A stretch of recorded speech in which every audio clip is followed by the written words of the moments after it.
Bonjour à tous! Je sais que l'oral est pour certains une épreuve qui donne énormément de stress. C'est pourquoi cette vidéo va vous aider à mieux comprendre l'épreuve et ainsi à mieux l'appréhender. Tout d'abord, nous avons donc l'introduction.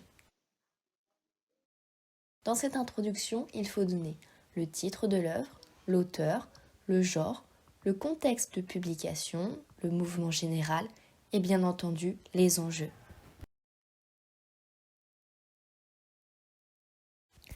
Puis nous avons l'annonce de la lecture. Soyez vigilants car le stress a tendance à nous faire oublier cette partie primordiale qui vaut tout de même 2 points.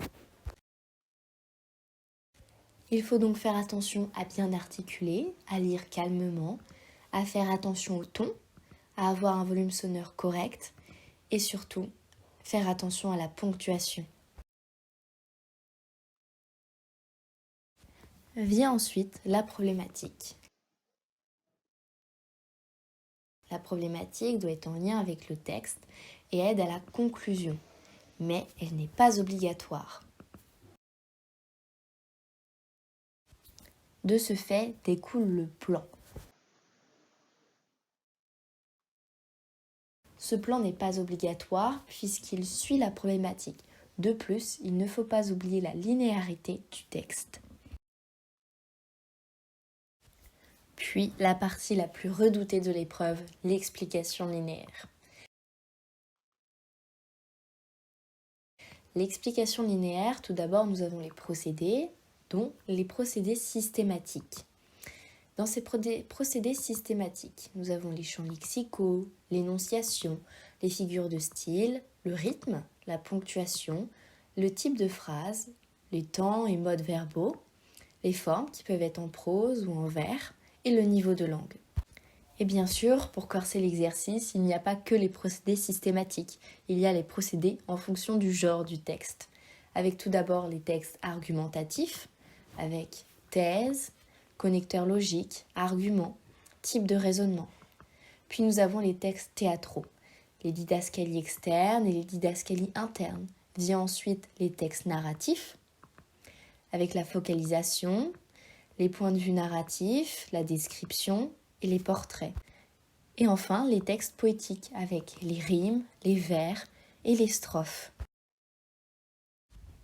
Après les procédés, il y a les intentions de l'auteur, qui peuvent être faire rire, émouvoir, attrister, bouleverser, terrifier, informer, faire réfléchir, convaincre, persuader, critiquer ou dénoncer, et encore bien d'autres. Et pour finir, les citations. Un petit conseil, pensez à varier la présentation entre les citations, les procédés et les intentions pour que l'explication ne soit pas trop redondante. La ligne d'arrivée de la première partie arrive avec la conclusion. Dans cette conclusion, il doit y avoir un bilan de l'explication et une ouverture avec des connaissances personnelles. Et vient enfin la question de grammaire. Dans cette question de grammaire, nous pouvons trouver la phrase négative avec la négation totale qui porte sur toute la phrase. Il y a ne associé à pas, plus, guère ou point. Ensuite, il y a la négation partielle qui porte sur une partie de la phrase avec ne associé à aucun, rien, jamais, personne ou nul. Nous avons ensuite la négation avec la conjonction de coordination ni qui sert à relier deux mots ou groupes de mots. Et enfin, la négation restrictive avec la locution ne que. Elle exprime une restriction et est remplaçable par le mot seulement, ce qui permet de facilement la trouver. Après la négation vient l'interrogation. Tout d'abord, nous avons l'interrogation directe totale qui attend oui ou non comme réponse. Elle porte sur toute la phrase et elle a différents registres de langue avec familier, courant et soutenu. Le registre familier, il n'y a pas d'inversion sujet-verbe, tandis qu'avec le registre courant, nous avons la locution est-ce que, et avec le registre soutenu, il y a une inversion sujet-verbe. Puis, il y a l'interrogation directe partielle qui attend une réponse précise. Avec différents registres de langue, elle porte sur toute la phrase. Nous avons le déterminant quel, les pronoms qui, que, lequel, et les adverbes comment, quand, pourquoi par exemple. Les différents registres de langue, nous avons familier et courant, puis soutenu. Dans le registre familier et courant, il n'y a pas d'inversion sujet-verbe, tandis que dans le registre soutenu, il y en a une.